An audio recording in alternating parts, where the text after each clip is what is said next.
Welcome to FiST Chat, your source for news and discussions in film science and technology, hosted by Steve Kern and Ben Warner. Visit our website at fistchat.com. Hello everyone, and welcome to FiST Chat, the vodcast where we discuss all things related to film science and technology. My name is Ben Warner, and I'm joined once again by my good friend and colleague Steve Kern. How are we today, Steve? I'm good, thanks, Ben. Hi, FiST Chat fans. It's good to be here. Yeah, absolutely. Now, we did an episode not that long ago about jobs that are being created in the future, but it'd be interesting just to have a look at some of the jobs that are becoming under threat thanks to technology. And there was a nice article in The Age, the top 10 most endangered jobs of 2014. And just having a look at some of these, it just makes you aware of how fast things are changing and how much of an impact digital technology has been having on so many areas.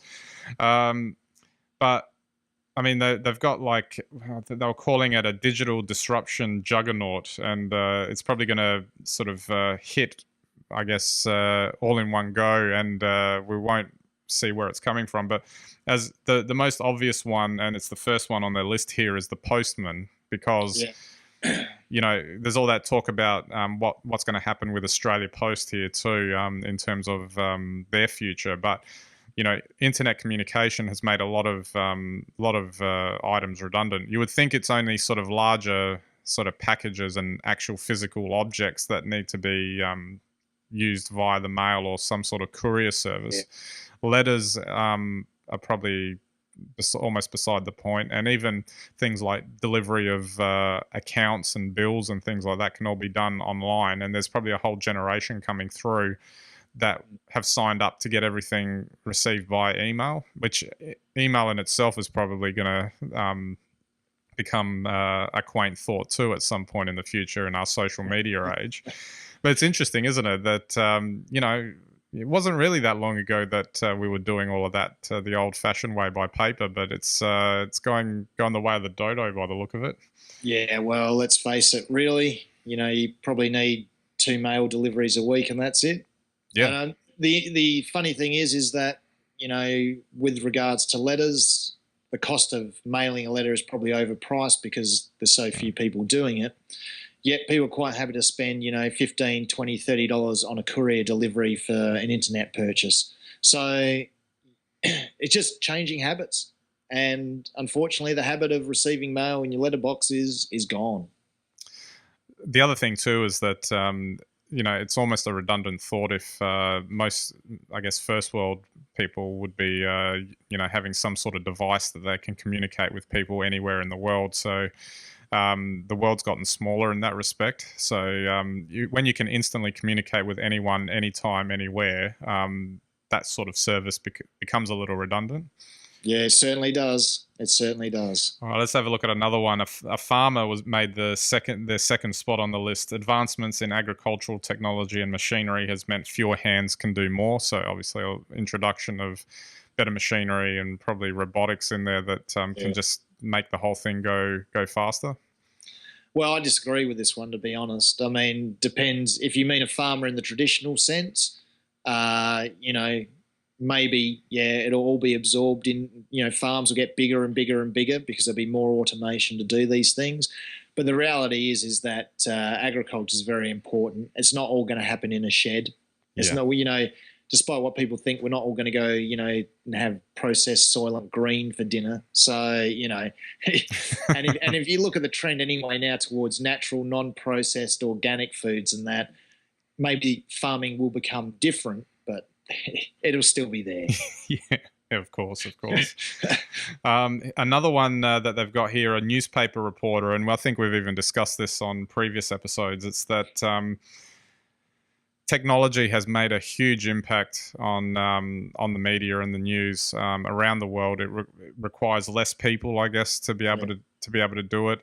I can't imagine reporting not having a personal touch to it, because you need to send people out and get that sort of point of view. But things like you know, the way, I mean, when you just the physical thing, like for example, an actual newspaper is delivered for the most part digitally these days. and you can still get the paper version, but eventually that paper version's going to become a very small to non-existent market, and that just reduces the amount of people required to produce the content. Which means you still have them. And I mean, this for all of these examples, the postman will just become a courier. Yeah. The farmer will become a farmer, but it'll be a different sort of farmer. Newspaper reporters will still exist, but there'll be fewer of them, and they'll have a different role. I mean, part of it will probably be to be, a journalist on the scene with a camera, and then they'll write a blog rather than a polished piece that appears on the front page. So, it's not the end of journalists, not the end of journalism, as lots of people like to think. It's just probably the end of newspapers as we know them. Yeah, exactly. All right, and let's change tack a little bit. We've got two other ones, a meter reader and a travel agent. The meter reader, obviously, utility companies can access the data remotely, assuming that the readers are right, and sometimes we question that when we see our bills. And the travel agent, of course, it's been like this for quite a few years that people have been doing a lot more booking online. But having said that, there's still a lot of people that are a lot more comfortable going into an office and actually talking to someone and get them to arrange the booking. Look, I've heard of people booking online, and really, I don't know why you do it for an international flight. Put it that way. It's a lot higher risk. You don't know where you're going, and you've got no one to complain to when you click on the wrong airport and you found you've delivered yourself to the middle of nowhere. Yeah. But I guess domestic flights? Domestic flights, well, I don't know who would go to see a travel agent for domestic flights unless there's a package deal. But yeah, you can get them online now. You get them through the airlines. So, I mean, I think the fact is that the travel agents have got things, once again, so stitched up. Otherwise, they would have disappeared already. And yet the travel industry is probably stronger than ever before because of the packages that they can tie in and the purchasing power they have for those packages. So I find it hard to believe that they would ever get rid of the travel agents because of that. But, another 10 years, let's face it, once again, they'll be there, but they'll be robotic travel agents. That's right. And then you'll feel a lot better when you're booking that that flight overseas. Let's have a look at a couple of other ones. They've got flight attendant on here. We'll stick with travel for the time being. The airline industry over the last decade has undergone plenty of shocks, and the high-flying crews have not been immune. Long-term hiring projections are not looking good for flight attendants over the next decade. I'm not sure what they mean by that. Just fewer on the crew? I thought there would have been a requirement to have a certain amount of people staffing the jet. I think what most people don't realise is the whole purpose of flight attendants is actually in case of an emergency. Yeah. And that's how they staff. So I find it hard to believe that they could ever say that there'd be no staff to assist in an emergency. I mean, because that's effectively what they're there for. They do other things, obviously, to make money for the airline, during their shift. But if something goes wrong, they're highly trained professionals able to help you get out of that plane. Yeah. Quickly, if you need to. You couldn't get rid of them unless they're suggesting flashing lights and robots or something. I don't know. Or ejection seats in the plane. Or they ask you to really pay attention to the safety video at the start of the flight. All right, let's have a look at another one now. A tax examiner. Technology has reshaped the role of the tax office, meaning fewer hands are needed on deck. The Australian Tax Office, for instance, is expected to shed more than 2,300 full-time jobs in 2014-15 as a result of budget cuts. That might be a different issue though, because there's a bit of cutting back going on in the government at the moment. But there has been a very big online component to tax in the last 5, 6, 10 years. If you've got simple tax returns, you can use e-tax and just sort of do it without a tax accountant. And also what's happening recently is the tax office's ability to just pre-populate all of your information from all their various sources that they get. Because they've now got 95% of your information. So, once again, in this case, absolutely.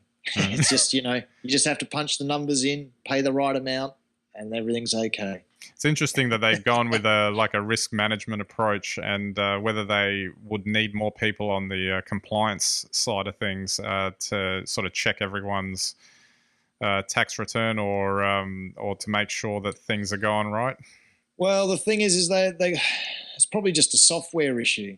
Government's notoriously behind the times when it comes to upgrading their software or having functional software for these sorts of things. But once the right software goes in, they know your health insurance details, they know all your banking details, they know your superannuation details, and they know whether or not you're claiming on the right things. And that can all be done by automation. You don't need somebody scratching their heads wondering. You know, it's much easier to have a computer wave a red flag, and then get you to justify. Yeah, we wave the white flag. Yeah, we wave the white flag in return. And just finally, we've got two more: a printing worker, which is sort of a subset of the newspaper problem, and a drill press operator, and that sort of ties in with manufacturing jobs. So a lot of automation. I mean, that the fact is that any of the old sort of school, I guess, hands-on stuff, more and more now you'll have machines that can do it. You'll still need someone there, obviously, to oversee, but you'll need fewer people. And as they automate entire production line processes, it just, there's less and less need for people. However, having said that, I still would say that that's another 10 or 20 years away. Yeah. Well, you still got to have like I don't know, in a general sense, if you have a look at all of these, sort of take it in perspective in terms of how things change in society and how technology is making the impacts and whatnot. I guess one of the crucial issues as we go forward is how we help people adjust to this new environment. And maybe that's discussions held at the government level or at some sort of association level. But not only do we have to skill people up or get them skilled up, we also have to get them working for a lot longer as well, because we've still got that holdover that after a certain age in certain industries, people just won't find work. And on the flip side is all these people that have been doing the same job for 30 or 40 years, if they suddenly find that they're become redundant because their job doesn't exist anymore, what do they do, kind of thing? It's interesting. There's some demographers who say it's very much a generational thing. So you've got perhaps your Gen X and boomers still in control, and they're still it's the military production line style, and you'll get in there and you'll do your job. Whereas Gen Y and Gen Z have completely different attitudes to work and the way in which we should work. And I think that cultural change will probably assist with a lot of this. Yeah. And I think more and more in the workplace, personal relationships are a big part, or through social media and social communications. And I think that will go a long way to changing the workplace. And as automation, I mean, once upon a time there was physical work, real physical work. These days, people who actually do proper physical jobs are in the minority. Yeah. People who do white-collar jobs are now, more and more, in the majority. And I think that will be a very interesting transition. And that might eventually play out to what they've spoken about in terms of the knowledge-based economy. But it'll be interesting to see. Yeah, absolutely. All right, Steve, we might wrap it up there. So thanks again for the chat. Thank you, Ben. Thanks, FiST Chat fans. We'll see you next time, I guess. Well, FiST Chat is a job that will continue into the future. Oh, well, it's technology-based, so I hope so. Well, we don't even have to be in the same room to do that. That's amazing, isn't it? All right. Don't forget our website, fistchat.com. You can get all of our links there. We've got our ebook, The FiST Report, at fistreport.com, hosted on Amazon, only 99 cents, and helps to support the show. We've got our weekly blogs, photography on Instagram and Flickr. And if you think anyone's interested in our weekly discussions on film, science, and technology, then feel free to send them to our website. We'd greatly appreciate that. All right. So that's it for this episode. So we'll catch you next time.